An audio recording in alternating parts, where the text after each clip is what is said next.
Why is the phone such a big target?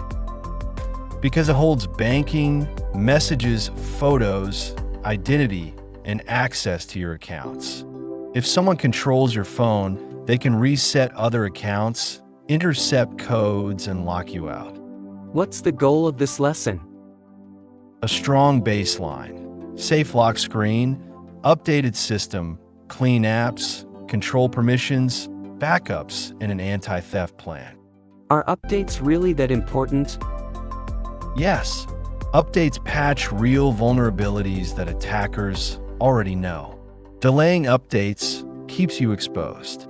Update the OS and apps, remove unused apps, and avoid unknown download sources. What's a common mistake? Installing random helper, apps, or APKs. If you can't trust the source, don't put it on your primary phone. What's the permission trap? Apps often ask for more than they need. A simple rule: allow only what's necessary. Use while using the app for location. Give microphone/camera access only when you understand why. How often should I review permissions? Monthly is enough. You'll catch apps that kept access long after you stopped using the feature. What should be set up before something goes wrong? Enable Find My Device. Use a strong lock screen.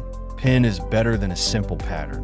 Turn on backups and verify you can remotely lock or wipe your phone. If the phone is lost or stolen, Locate it, lock it, and wipe if needed.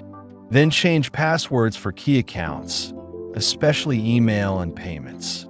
Backups let you recover without panic. what's the smallest routine that actually works? Weekly, update systems/apps, review new installs, delete anything suspicious, check important account sessions, and confirm backups are running. Small habits compound into real protection. One thing to remember: Most mobile security wins come from consistency, not complicated tools.